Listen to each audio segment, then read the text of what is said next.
اهلا وسهلا مرحبا بكم. التليفون كان غيطيح، سمحوا لي، راه ما عنديش المونتاج لهذا الشيء لان كنصور بطريقه عفويه. من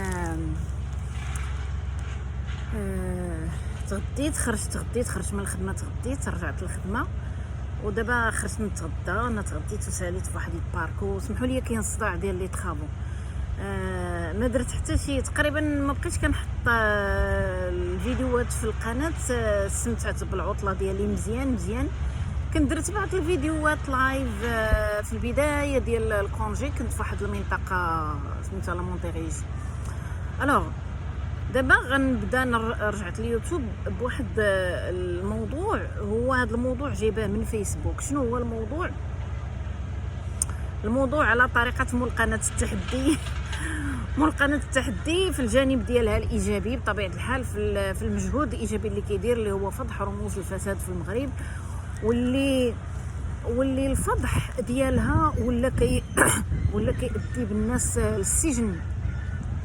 الناس غير كيبارطاجيو، غير كيعلقوا، غير كذا، بلا ما نهضروا على دوك اللي كيهضروا كيتكلموا كيمشيو للسجن وكيتفتحوا لهم ملفات قضائيه. واحد السيده من المتابعات ديالي في الفيسبوك هذه شهور وهي كتصل بيا وكتطلبني باش نهضر على واحد المشكل كاين في جماعات عندهم. في جماعات هي كتسكن، الوالدين ديالها كيسكنوا في واحد الدوار سميتو دوار ايت ابراهيم، جماعه الزاويت، اقليم الصويره، الدائره ديال ولاد داود ولا ايت داود بالضبط. والجماعه سميتها جماعه الزاويت، اقليم الصويره. هاد السيده شنو المشكل اللي كيعانوا منه الوالدين ديالهم، ناس كبار، هو العطش، وما كاينش الماء الشاروب. والمشكله هذيك الجماعه كامله فيها شي 6 ولا 7 دواور، كلهم كيعانيوا نفس المشكل. انا في الحقيقه عييت من نتهرب باش ما نبقاش باش ما نهضرش في الموضوع بحال هكا. علاش؟ ماشي انا ما كنبغيش، انا وصلت لواحد الاحساس ديال ان بنادم خصو يخرج يهضر على حقه. كتجي كتشوف بنادم كتطلع على صفحته، كيجي عندك انت تهضري ليه على المشكل ديالو، كتلقى صفحته عامره بالمنشورات ديال الشيوخ والفقهاء ودوك المحدثين ودوك رجال الدين وداكشي. كتقول لي ودي سير عند هاد الناس، راه عندهم الصفحات ديالهم راه عامره، راه عندهم ملايين المتابعين. تيقول لك لا، تنهضروا معاهم حتى بحال الناس مثلا اللي باغيين عندهم مشكل طبي، اللي باغي يتعالج، اللي عنده شي واحد مريض اللي شي حاجه، ملي كنسولوهم صافي في الاخر ما لقيت كي ندير. قلت غادي نهضر على الموضوع. غادي نهضر على الموضوع، ما عندي ما ندير. المهم السيده كنسولها، هي السيده بحال ما قارياش تقريبا شويه، يعني الله شويه داكشي. هضرت على كتبت واحد المنشور كنسول على المعلومات بعداك باش نعرف شنو هي ديك المعلومات. يتواصلوا معايا شي ناس وعطاوني المعلومات على الدوار. اولا الدوار هو ضمن واحد المجموعه ديال الدواوير تابعه كلها الدائره ديال ايت داود، جماعه الزاويت. والدور شنو هي الخاصيه اللي كتجمعهم؟ انهم تابعين لديك الجماعه اللي الرئيس ديالها واحد السيد سميتو حسن حفظ الله. هذا حسن حفظ الله هو رئيس تصوروا ولسخريه القدر ولسخريه الاشياء في المغرب، انه هو كان مع الاتحاد الاشتراكي. بس الاتحاد الاشتراكي انا الحزب اللي تربيت فيه وتعلمت فيه مبادئ النضال، يعني تصور انه رئيس هذه الجماعه ديال الزاويت 14 عام كان مع الاتحاد الاشتراكي، ودابا مع التقدم والاشتراكيه. يا حسره، حزب علي عتا التقدم والاشتراكيه. دابا واحد كيهز التيكيت ديال الحزب اللي هو الاتحاد الوطني، الاتحاد الاشتراكي للقوات الشعبيه. الاحزاب اللي تبنات بسبب النضال ديال المؤسسين ديالها. حزب بن بركه تيقولوا ليه الناس حزب بن بركه، وتقدم الاشتراكيه اللي خرج من رحيب الحزب الشيوعي، وكان فيه علي عتا، وكانوا فيه اسماء مناضلين، عزيز بلال. ما علينا. دابا هذا الرئيس مالو؟ دابا هذا الرئيس اولا لص شفار حاقر الناس الجماعه وما خدامش. الميزانيه، انا واحد السيد هضر معايا مؤخرا ملي حطيت الملف، هو كان مقاول، دابا هو مشى للميريكان. هذا السيد كان كيدير صفقات مع الجماعه، مع هذاك الرئيس، وقال لي ديك الساعه ما بين 2014 و 2015 كانت الميزانيه الجماعه 350 مليون. تصوروا 350 مليون ما قادرش يجيب لونيب ويدخلوا المال للناس، ورا الناس راه كيخلصوا المكان ديال الضوء. مغرب 2023 فيه مالك تيخطب وتيقول علاش هذوك المنتخبين ملي ما باغينش يخدموا السكان علاش كيمشيو يترشحوا في الانتخابات. حيت مع الاسف سيدنا، مع الاسف قال لك اذا كان صاحب البيت بالدف ضاربوا فشيمة اهل بيته الرقص. حيت راه ما يمكنش انت الراعي الاول للفساد بالمغرب وتبغي المنتخبين اللي هما نورمالمون كيمثلوك في الاقاليم وكيمثلوك في الجماعات وتيمثلوك في الجهات وتيمثلوك في كل شيء يختلفوا عليك. راه ما يمكنش انت هو الموديل ديالهم، حنا دابا ما بغاش نناقش انا كاع الملك، انا ماشي شغلي دابا في الملك هذيك هضره اخرى غنهضر، لا بغينا نهضروا فيها غنهضروا على الموضوع اللي هو اشمل. هذا السيد رئيس الجماعه ديال الزاويت اسمه حسن حفظ الله، عنده جوج البيار، عنده جوج من الحاجه بحال العروسه، جوج البيار لدارو، عنده جوج فيرمات. هادشي كامل منين تيسقيه؟ علما ان مدينه الصويره هي اللي هي الارض ديال العراب ديال لو باغان سي اندري ازولاي اللي كينظم فيها مهرجان سنوي، ما عرفت شحال هذه من سنه، شي 16 سنه ولا اكثر ديال مهرجان قناوه، وكيتنظموا فيها مهرجانات ثقافيه عديده. السي اندري ازولاي اللي كيعرف بان رغم انه هو ماشي منتخب في الحقيقه، اندري ازولاي هو ماشي منتخب، هو عراب فني ثقافي ديال المدينه، نقدروش نحاكموه كمنتخب. ولكن مدينه الصويره اللي فيها الناس كيموتوا بالعطش وما عندهمش الماء الشارب في ديورهم، كاين فيها الجولف، هذاك الجولف مين كيتسقى؟ مدينه الصويره اللي مشيت ليها ما عرفت شحال من مره في حياتي، اغلبيه ديال ديور الضيافه لي ميزون دوت لوطيلات صغير كبار دوون داخل المدينه ولا في الجنب ديالها فيهم البيسين، فيهم لا بيسين، كلشي فيه المسابح. اذا الماء موجود، ما تقوليش الماء ما كاينش، حيت الماء ما كانش راه ما غيكونش على كلشي. بحال زاكوره باش كانوا الناس كيموتوا بالعطش وداروا احتجاج على العطش وعلى الماء الشارب اللي ما كاينش، ولا كيتحبس في الروبينيات والناس ولات كتشري الماء من السيتيرنا. وملي ناضوا احتجوا راهم اعتقلوا واحد العدد ديال الشباب في 2011 ولا 2012 بسبب هذيك اللي تسمات بثوره العطش، بسبب داك الاحتجاج. لا ماشي في سميتو في 2017 مع ملي كان حراك الريف. دابا مثلا خدينا زاكوره، دابا زاكوره كانوا كيزرعوا فيه الدلاح. اذا تخيل دابا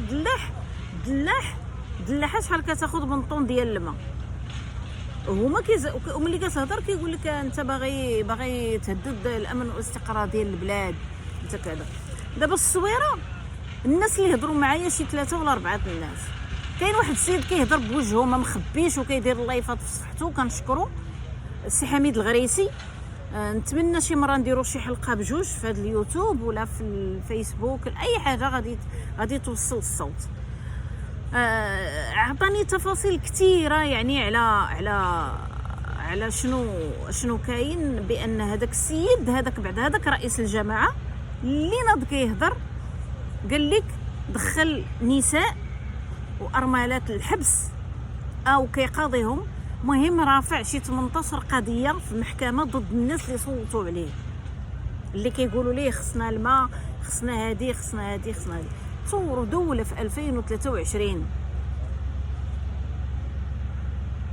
وما فيهاش الماء، الناس ما لاقينش الماء ما يشربوا. هذه دوله، هذه زريبه راه فيها الماء راه كيشربوا فيها الحيوانات. انا الصراحه نضرني قلبي، انا ما كنتش باغا نبقى ندير كاع فيديوهات في اليوتيوب في هاد المواضيع. خلينا هادشي لسي هشام جيراندو، هو اللي كيعرف يتقن هادشي وكيعرف يهضر فيه. مي انا هذا ماشي تخصص ديالي، واخا انا ديما كيحرقني قلبي على هاد. وفي الاول كاع الفكره اللي كانت عندي ديال اليوتيوب هي بغيت نهضر انا على مشاكل الجنوب الشرقي، ومن بعد مشيت كنهضر في مواضيع اللي هي تفاعليه وانفعاليه اللي عندها علاقه بالحريه. ولكن الحريه كتبدا بالاستقلال المادي ديال الانسان والاستقلال الاقتصادي.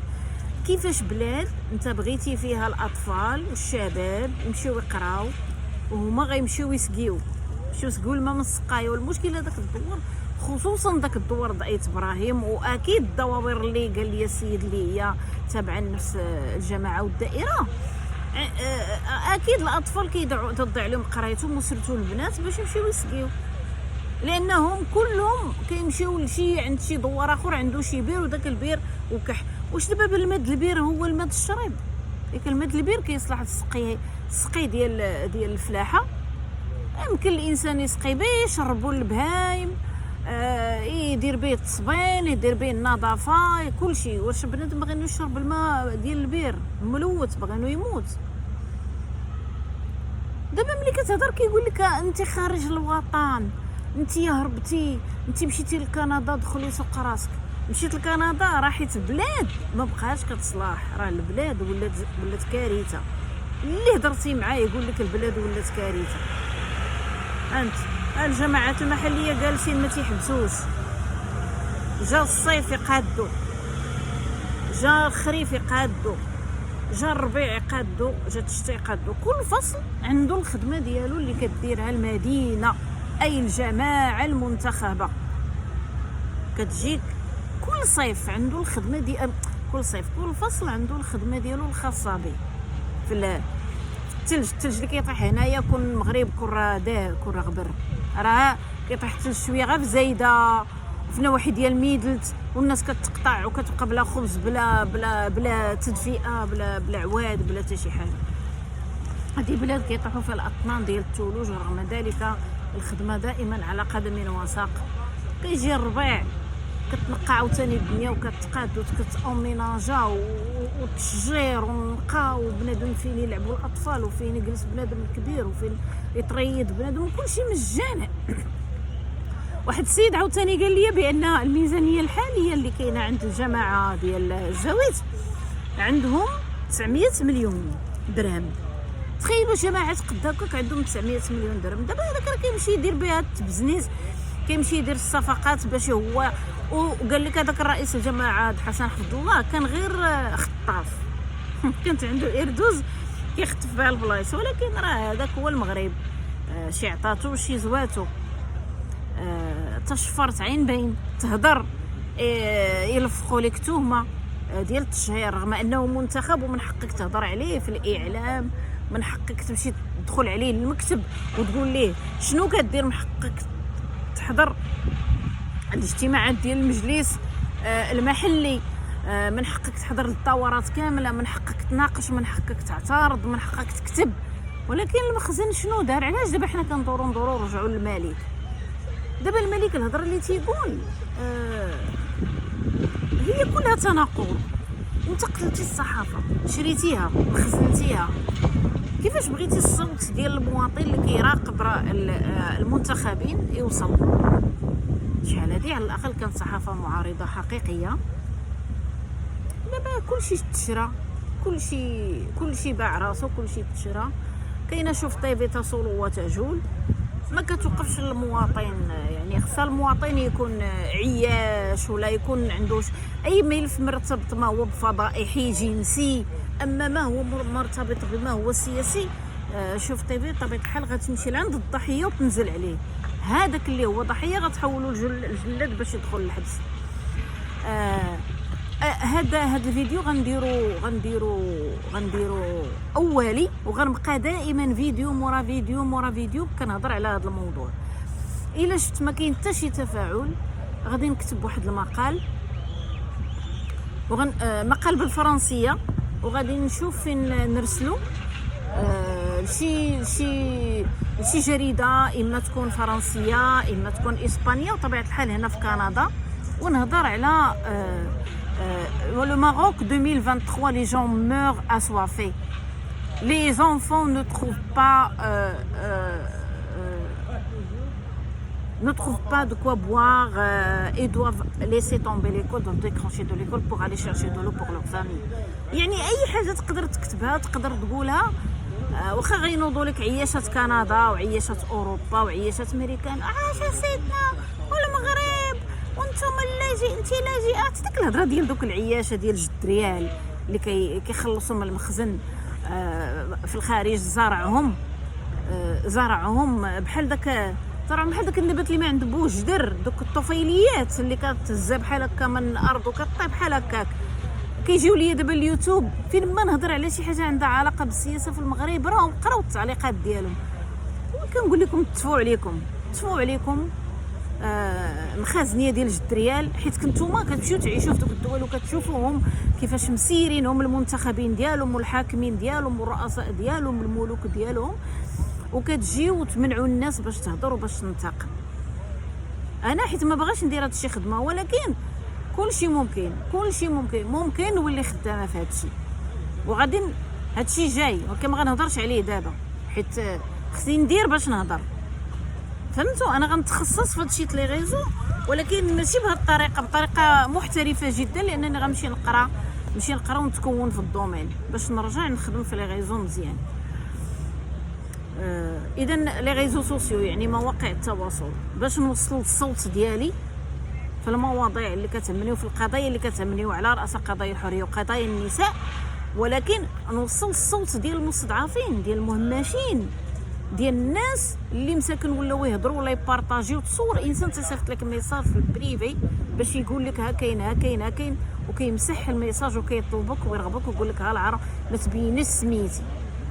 تصوروا الخوف فين وصل في المغرب. هذا الاتحاد السوفيتي يامات بريجنيف وصافي، يامات ستالين اللي هضر يرعف، هذه كوريا هذه بزاف. هذه 4 سنين هادي وقع في هادشي كامل في المغرب، من مورا هادشي كله من مورا حراك الريف، يعني القضيه ديال الحريه بزاف سي ترو. اذا ما نطولش عليكم في هذا الفيديو. هادو جاو تيلعبوا حدايا البيطونك ما بانت ليهم يلعبوا البيطونك، حتى درت انا الفيديو هانت كيلعبوا البيطونك. سير اخويا صدعتونا لي ماشين خدامين، نتوما كتلعبوا البيطونك. اذا كنقول لكم الى اللقاء. عفاكم اللي عنده شي معلومه يرسلها ليا في الايميل ولا يكتبها ليا في التعليق، ولا يخلي ليا شي سوتو، نخليو ليا العناوين ديال الايميل ديالكم نتواصل معكم باش سوتو هاد الموضوع هذا ديال القضيه ديال الماء، انعدام الماء الشارب في جامعه الزاويت اقليم الصويره. اي واحد عنده شي معلومه رسلها لي، وعلى داك الرئيس باش نزيدو نصبحوا بدل. الى اللقاء.